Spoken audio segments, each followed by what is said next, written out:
লক্ষ লক্ষ টাকার সোনার বিস্কুট বাজেয়াপ্ত। আপনারা দেখছেন সেই সময়কার বিশেষ মুহূর্তে ধারণকৃত ভিডিও চিত্র আজকে স্বপ্নগর পত্রিকার অনলাইনে। এখন শুনুন বিস্তারিত। বসিরহাটের ঘোজাডাঙ্গা সীমান্তের ঘটনা। বিএসএফের 102 নম্বর ব্যাটালিয়নের জওয়ানরা সোনা পাচারের চেষ্টা ব্যর্থ করে এবং অবৈধ সোনার একটি চালান উদ্ধার করে।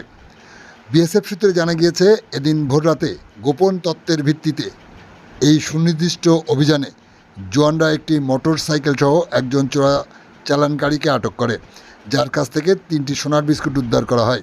উদ্ধারকৃত সোনার মোট ওজন 466.290 গ্রাম, যার আনুমানিক বাজার মূল্য প্রায় 46,94,794 টাকা।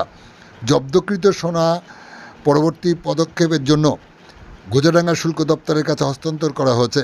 ধৃতের নাম সুব্রত সরকার, সে ঘোজাডাঙ্গারই বাসিন্দা।